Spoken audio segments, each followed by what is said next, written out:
Hey there, this is John with the Breakthrough Creative, and I'm going to show you how I teach my students how to draw. In this case, we're going to draw some hands.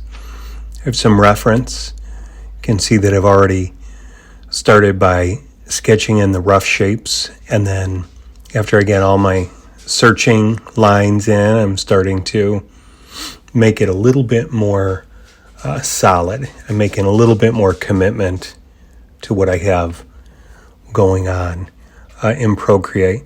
Much of what I'm showing here you can do with a pencil as well. You obviously can't layer things in real life. That's all pixel and computer, but you can do just about everything I'm showing here with the pencil. It's basically the same approach.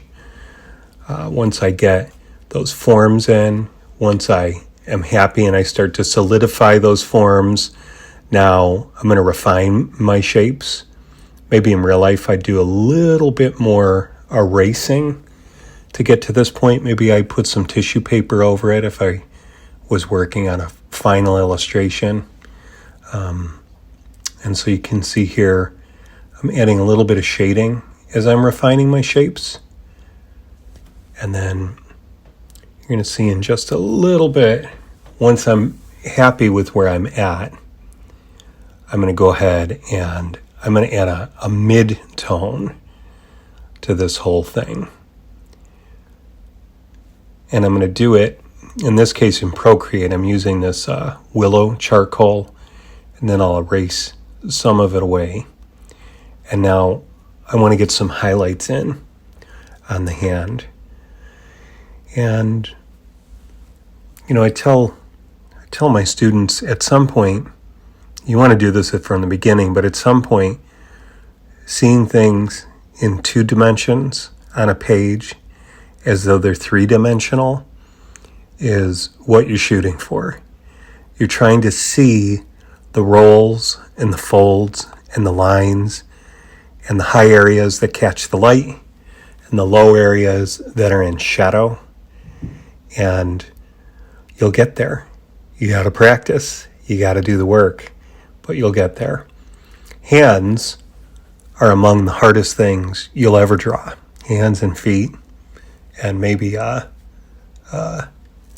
portrait, capturing likeness in a portrait can be challenging.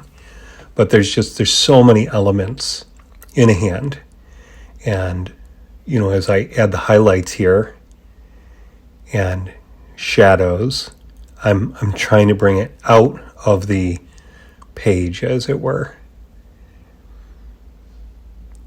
And I'm just going to carry on refining, adding these darks, adding the darkest darks where they belong.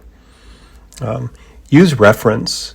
I did draw this from a reference image. I didn't include it here because I'm not quite sure that it would pass the copyright mustard. But you can find images of just about anything, or we all have phones these days, so you can take photos of someone in your house or friends, right? You can get photos of their hands in various shapes.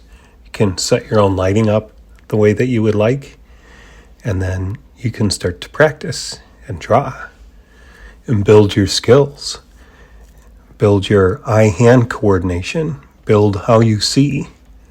I can tell you right now, even as I worked on this one, the hand on the right isn't quite as accurate as my hand on the left. I think I squished it a little bit from right to left. But that's a lesson I get from this particular piece.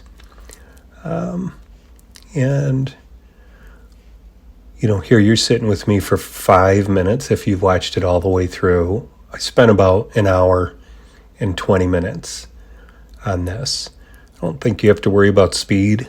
It's a good idea to know where you're at. If you're moving into things professionally, your speed will increase.